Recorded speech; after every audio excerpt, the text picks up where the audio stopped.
Alright, so this is my second overthewire.org video. I am working on Bandit Level 4 right now. I'm not sure how far I'm going to get. I'm definitely going to get through Level 4 and potentially more, but let's see what we can do here. Alright, so Level 4. Let me log in first. Let me get set up.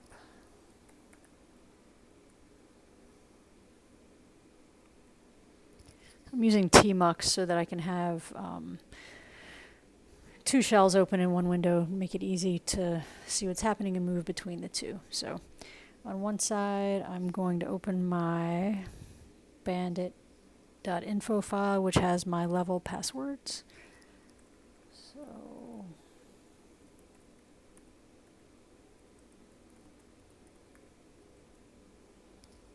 there we go. Oh, I already got level 5. Well, whatever. Let's do level 4 anyway. I don't think I did that with you guys, so let's do it again. SSH-P for the port, and we're on port 2220. Bandit 4.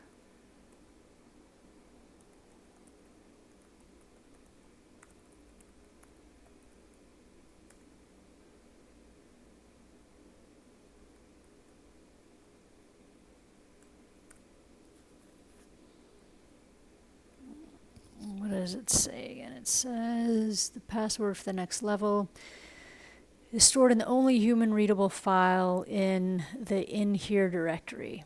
Tip: if your terminal is messed up, try the reset command. So the commands you may need to solve this level are ls, cd, cat, file, du, and find. So let's take a look. We've looked at the ls command. Cd is just change directory. So let's look where we are. All right, I'm going to cd into the in here directory now. So cd in here, ls. All right, so I have 9 files that start with the dash. So let's see. We've seen the cat command in action. So I'm going to, well, so I think one way, there are a couple ways probably to solve this. One way is to cat each file and see which one has readable text in it, human readable text. So let's see what we can find with cat. And if we remember, the // is how we open files that start with a dash. So we'll cat file 0. Not human readable ones. This is a very manual process. Let's see what we get. 2, 3, 4, 5. So far, nothing's readable really. 6, 7. Aha! 7 is readable. There we have it. So yeah, so that's our level 5 password. But let's look at these other commands and see what they do. So that's cat. Let's see what the file command does. So let's run that.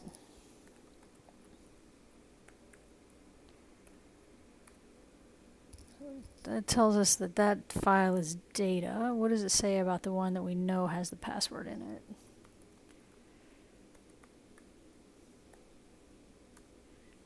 Aha! It tells us it's ASCII text, so of course, which is what we see when we cat the file. So we could use the file command actually pretty easily. From the Linux command line, you can run code, so you can run bash code. So I can run a for loop that will loop over each file in this directory and run the file command on them if I wanted to. So how we do that is like this. So we say for f in // So this says for everything in the current directory / that starts with a dash and followed by anything after it. So, colon.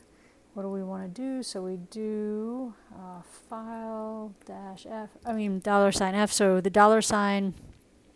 So here we're creating a variable called f, and for each iteration through the loop, that variable will hold a file name, but to access that variable we have to preface it with a $, prefix it with a $. So So run the file command on the file in the current loop, and then when we're done, we're done. So let's see. Boom. Very fast, very easy. So I just looped over every file in this directory, and I see this is the file that's got the password in it, but we already knew that. What are the other commands here? Du and find. What does du do? If you want to know what a command does in Linux, if you type the word man space command, so the man means the man page, the manual page, which is the user manual for that command. It'll tell you what it does. Du estimates file space usage, so that's kind of useless for what we're doing here. And then the find command, man find, it's search for files in a directory hierarchy. So we don't really need to search for files here. We sort of know what we're doing. But I think that will probably come in useful in the near future. So we've got the level 5 password here. Let's leave level 4 and log into level 5. So just rerun my SSH command. I probably could do this a little bit better programmatically. Maybe between this video and the next I'll do something different with that. Uh-oh.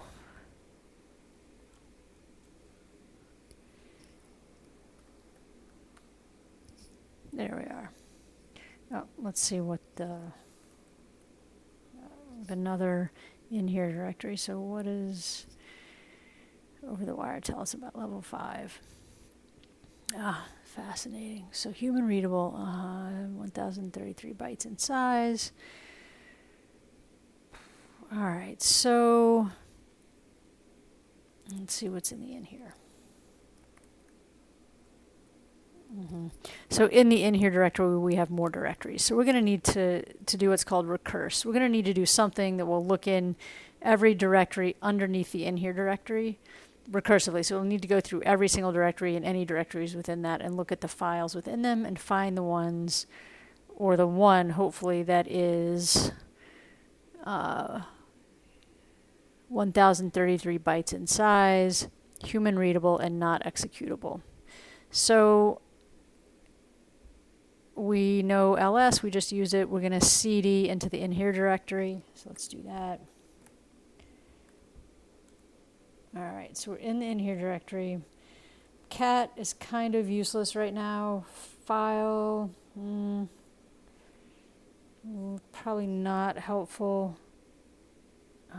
But find might be. So let's take a look at the man page for find again. And see. So size. File uses n units of space, rounding up. So, all right, so this will tell us, so the n units means like bytes for 512 blocks. For 512 byte blocks, this is the default if no suffix is used. C is for bytes. So I want to find all the files that are 1033 bytes in size. So let's see if we can use the find command to do that. So I'm going to try to find, I'm going to go here.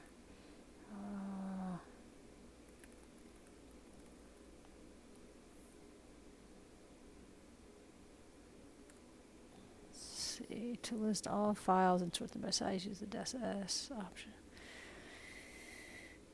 Linux, find all files of a particular size.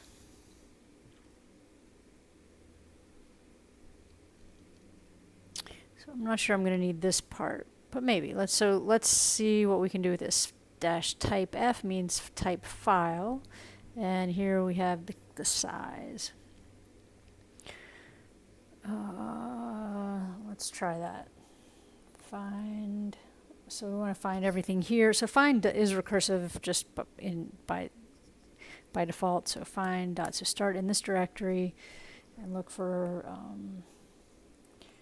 type F for file and size C. Nope, wrong.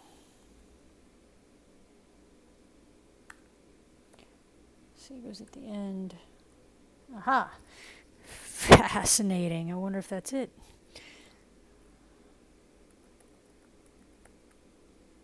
Maybe here 07.file2. Ah, there it is. The file had a lot of other stuff in it besides just the password. It had probably 1,000 other bytes. So we found our level 6 password.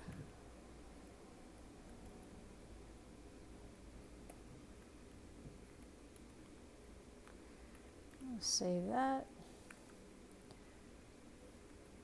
And I think that I will stop here. So we got through level 4 and 5. Next will be level 6. All right, thank you all for listening.